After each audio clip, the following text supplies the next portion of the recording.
Hey squaddies, good morning, good afternoon, and good evening whenever you're listening or watching. Hello. Be sure to check out memberships. And you have time, check out my Amazon storefront, which features the exact or budget-friendly looks from our girl Meghan, the Duchess of Sussex. Thanks. Prince Harry kicked off the holiday season by making an appearance at a virtual Christmas party for one of his patronages. Wearing a red Santa hat, the Duke of Sussex hopped on a Zoom call for Scotty's Little Soldiers, a bereavement charity for children who have experienced the death of a parent in the British Armed Forces. It's okay to feel however you feel at Christmas, Harry said to a group of about 280 children on the call. Some people will be celebrating and happy, other people feel it reflects them. Some people may feel sad, and maybe you'll experience every single one of these emotions, and that's absolutely fine. Harry took the call from his home in the United States, where he plans to spend the winter holidays with his beautiful wife, Princess Meghan, and their two children, Prince Archie and Princess Lilibeth. And allegedly, based on rumors and tabloids, the Sussexes have invited Eugenie and Jack to spend the holidays with them as well, and they accepted.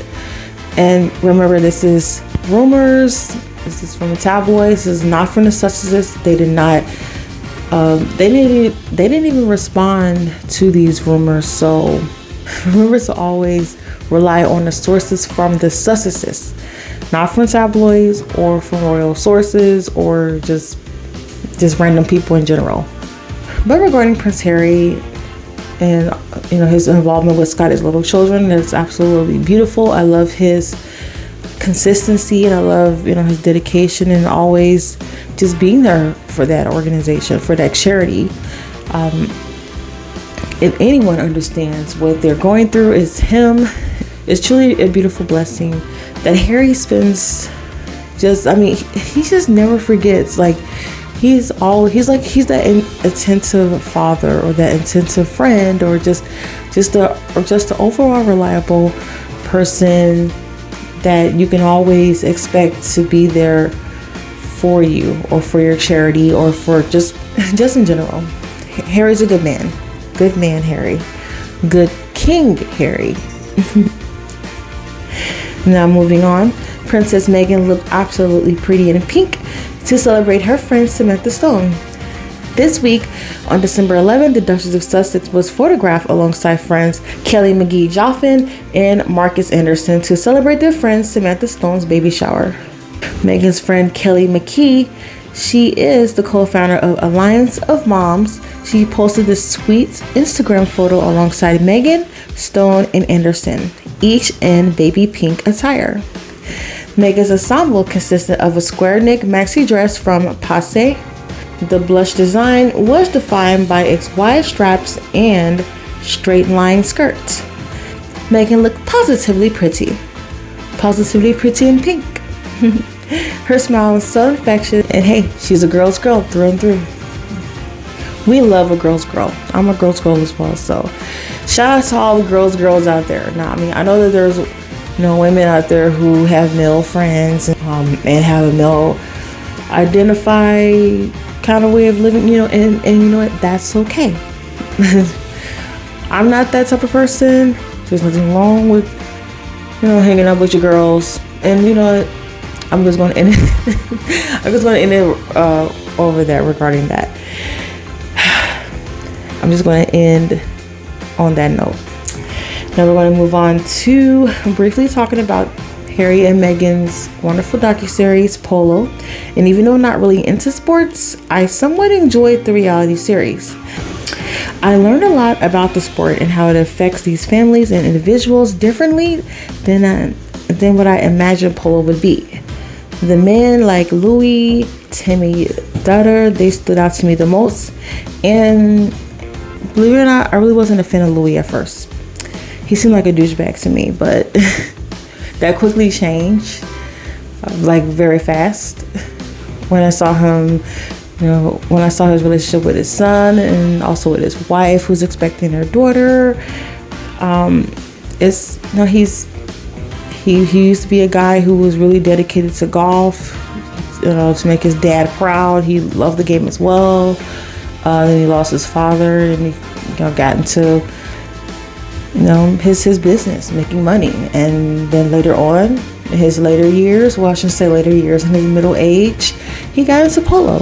And that's how life works. Sometimes things just come into your life and boom, And then there was Tim and Titty Duda.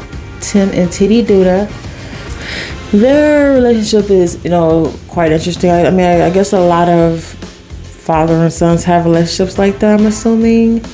If they were like in that kind of way of doing things, like, his dad is a very wealthy, successful man.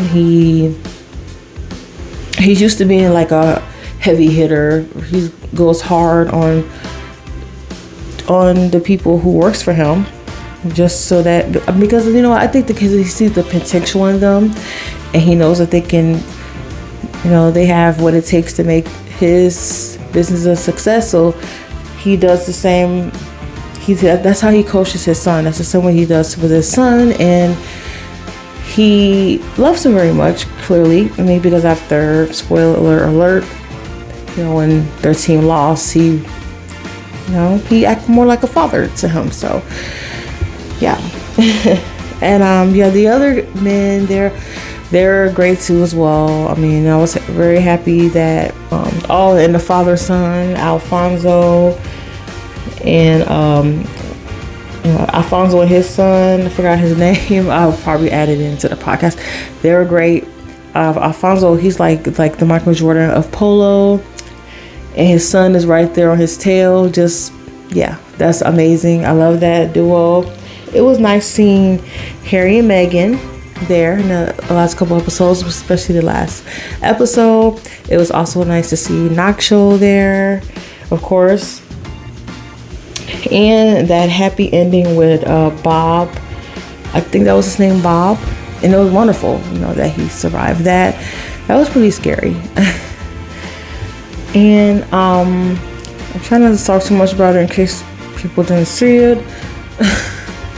Yeah, it's a wonderful series. I recommend you looking at it. I'm going to look at it again for a second time, so maybe I can kind of warm up to, I think his name was Kiko, the one guy who was that just had like attitude issue to me. Like, that was my first impression of him. Like, he seemed like a really nice guy, like a fun guy, happy guy. But then when he's out there playing polo, the dude is, he's just angry. He's like, to me. I know everyone deals with frustration and stress different, but like, yeah, yikes. Anyway, that's all for this portion of the podcast. So now it's time for a new holiday or for a skit. So hit it, Horse Miller. This podcast is sponsored by Hermest, where the breeze will lead you onto the lap of your very own married middle-aged father of two. Buy it at your local staff fora or at an available Amazon storefront today. Fa-la-la-la-la, hey me!